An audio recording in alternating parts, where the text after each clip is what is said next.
Professores, sindicato e prefeitura tiveram uma reunião nesta manhã lá na Escola Professora Maria Inês Vieira Machado, isso lá no bairro Diva Tarlá. Lembra da história que eu contei para vocês? Em pauta a questão da segurança lá nas escolas municipais, sobre aquele pai, de um aluno que acabou ameaçando um professor com uma arma dentro desta escola. Para a gente falar melhor sobre esse assunto, eu estou recebendo aqui o presidente do Sindicato dos Servidores, o Valdir Avelino, e também a professora Luciana Cola, coordenadora seccional de educação do sindicato. Os dois para a gente abordar um pouquinho mais sobre esse assunto. Sejam bem-vindos, Luciana. Valdir, é um prazer em receber mais uma vez. Eu que agradeço, Diogo, pelo espaço, como sempre, você tem nos concedido. E me diga uma coisa, como é que foi a reunião hoje lá, Valdir? A reunião foi uma reunião, tirando o fato em si, uma reunião boa, porque reunimos ali todos os profissionais da educação, tiveram ali representante por parte da educação e tivemos também o gestor da escola. E ali todos os profissionais ali muito abalados com a situação, que não é por menos, que ocorreu na sexta-feira. Um pai de aluno entrou ali na escola armado e, claro, quem que não vai abalar se uma escola é para dar educação aos nossos filhos e você vê aí uma pessoa tomando esse outro posicionamento e ouvimos ali todos os profissionais, cada um também tiver a oportunidade de dar sugestões para ver como que melhora ali tanto o atendimento internamente na escola quanto externamente. E nós também tivemos a oportunidade de dar algumas sugestões ali. Se eu puder estar falando. Por favor, Valdir, fique à vontade. Quais foram as suas sugestões? Então, primeiro, Diogo, nós tínhamos aqui em Ribeirão Preto a nossa Guarda Civil Metropolitana, temos a guarda, mas o serviço de ronda escolar hoje não existe mais.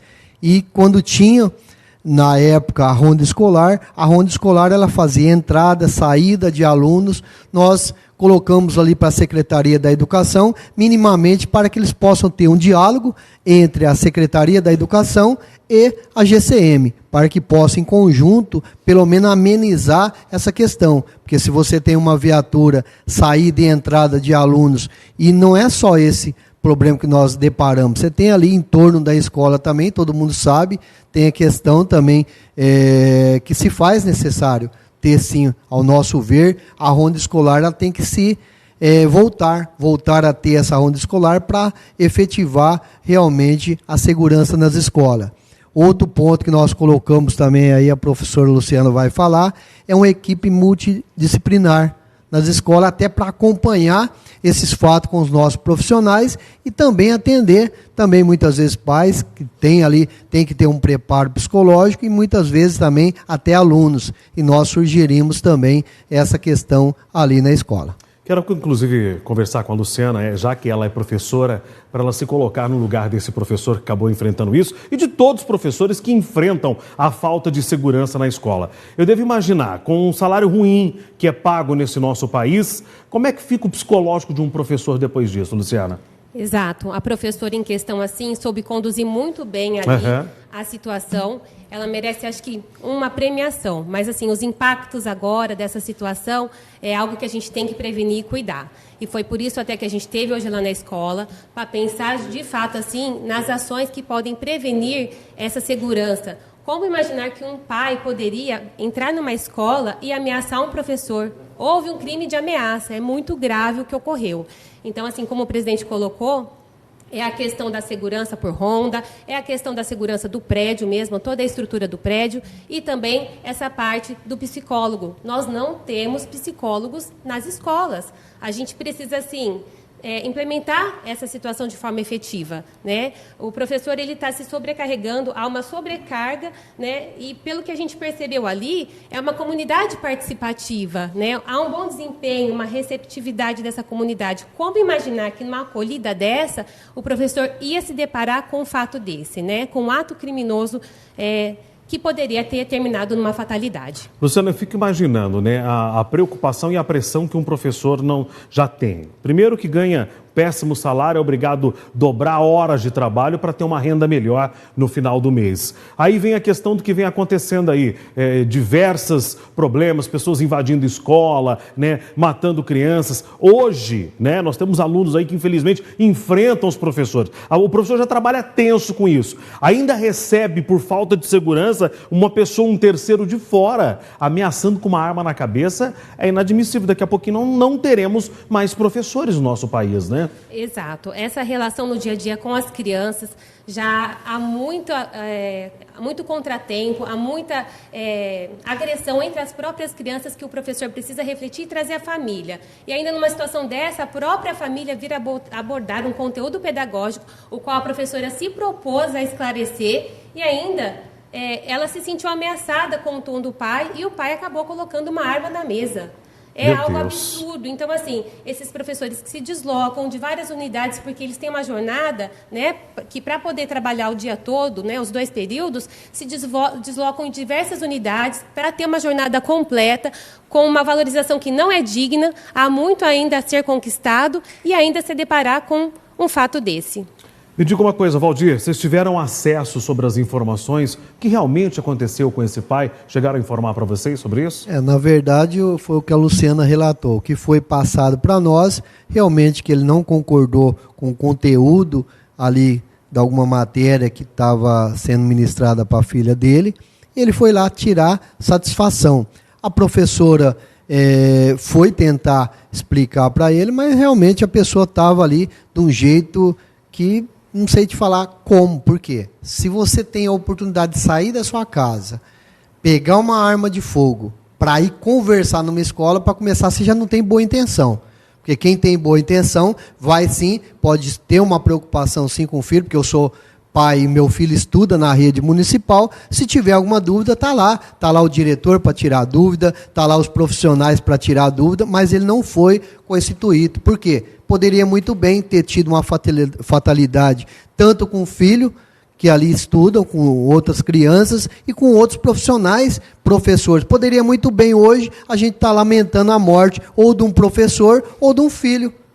E ali, poderíamos estar hoje aqui lamentando. Graças a Deus que não ocorreu isso. Graças a Deus. Agora, o gestor ele tem por obrigação, agora por conta desse acontecimento, tomar as medidas cabíveis, as medidas legais e também coibir esse tipo de ação, melhorando o quê? Melhorando a estrutura interna da escola, colocando externamente também essa outra questão que é parte da segurança e também conscientizar, por que não? Conscientizar os pais, não são todos os pais que têm a mesma atitude. E o que foi nos passado ali, que o conteúdo ali da escola e os alunos têm aprendido e muito, então assim, tiveram ali, tem essa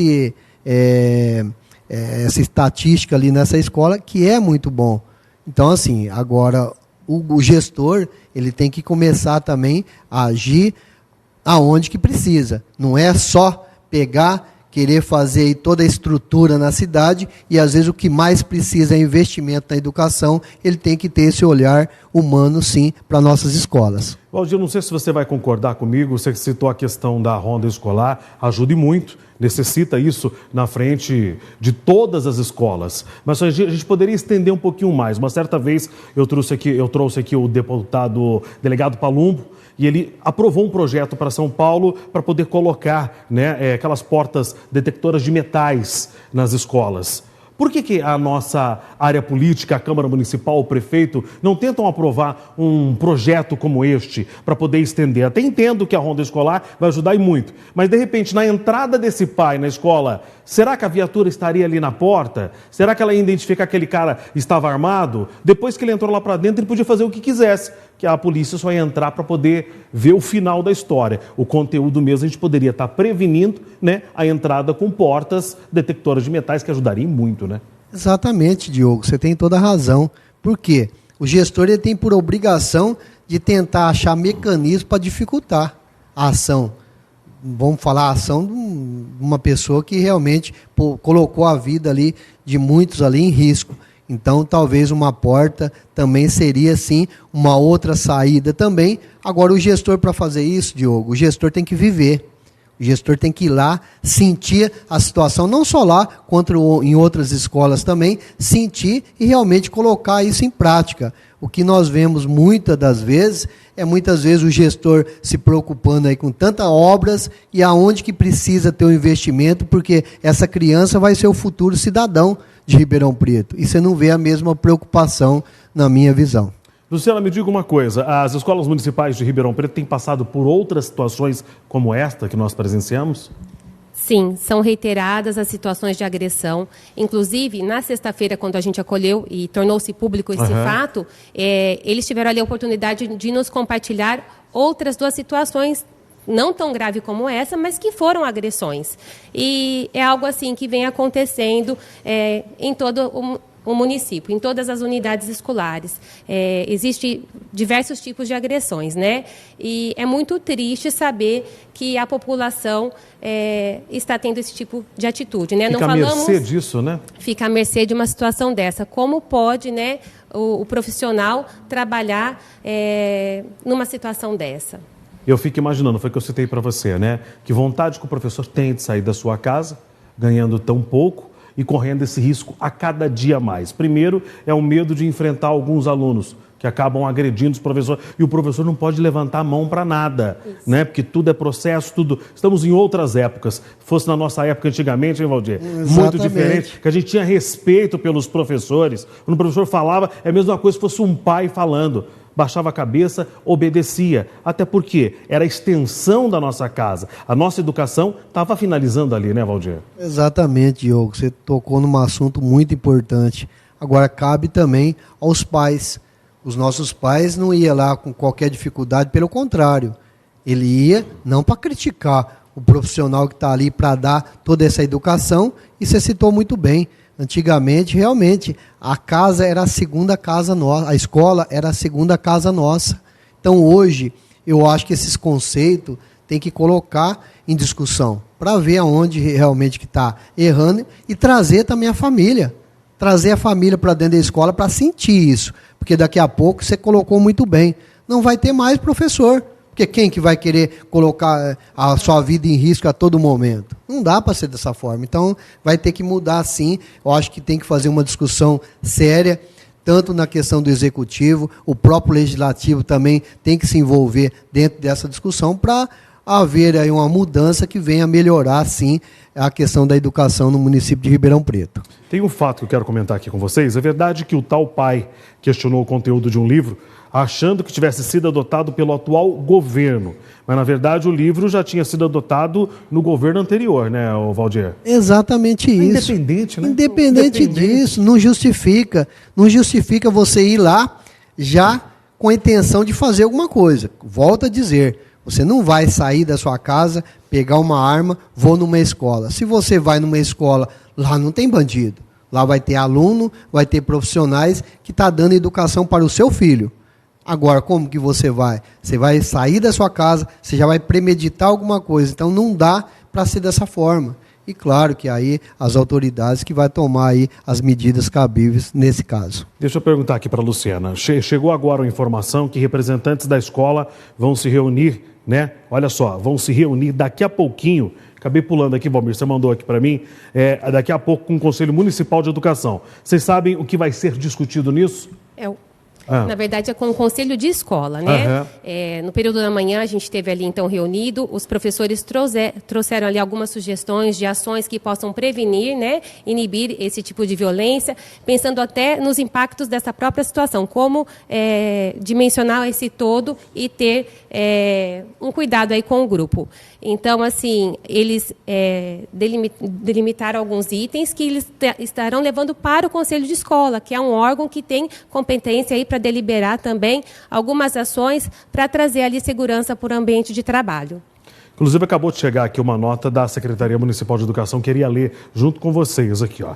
E a nota diz assim: a Secretaria da Educação expressa o seu total apoio à manifestação desta segunda-feira né, do dia 21 de agosto, lá na escola Maria Inês Vieira Machado. Em resposta ao incidente lamentável envolvendo a presença de um pai armado nas dependências, queremos deixar claro que repudiamos veementemente qualquer ato de violência no ambiente escolar.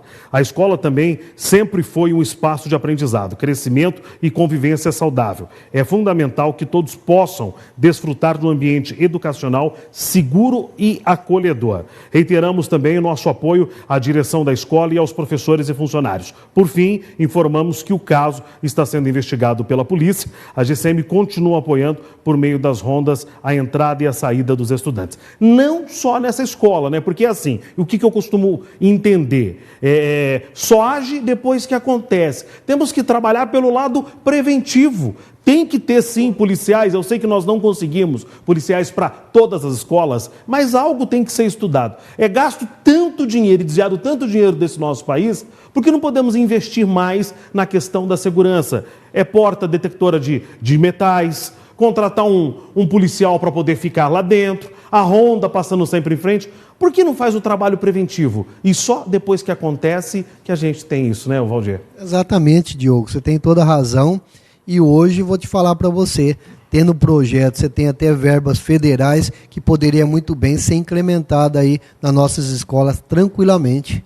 É exatamente o que você falou. Tem que ter um olhar voltado para a educação, mas ter empatia e tentar resolver o problema que existe, sim. Não é só, você tem razão, não é só nessa escola, em várias outras, mas você não pode esperar acontecer para depois tentar tocar, fazer mudança. Você tem que tentar mudar antes de ocorrer.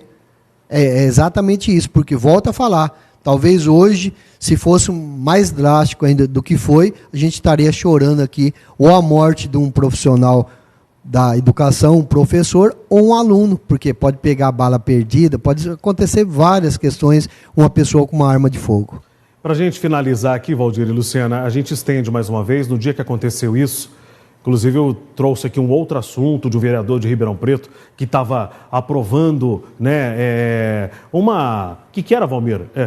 Uma unção para um político lá na Argentina, e eu disse, tantos problemas que nós temos na nossa cidade, estão se preocupando, né, em manifestar um apoio ou uma gratidão a um político fora. Precisamos nos reunir junto com o sindicato, com os professores e ver o que algo possa ser feito, né? Temos tantos vereadores aqui em Ribeirão Preto que aprovam projetos desnecessários, porque não um projeto desse de segurança para poder ajudar o nosso próprio município, não é? Exatamente isso. Se realmente as forças tiverem o mesmo comprometimento e a mesma visão, vou falar para você que a gente consegue aí mudar e muito sim a nossa educação em Ribeirão Preto e dentro da questão estrutural mais ainda.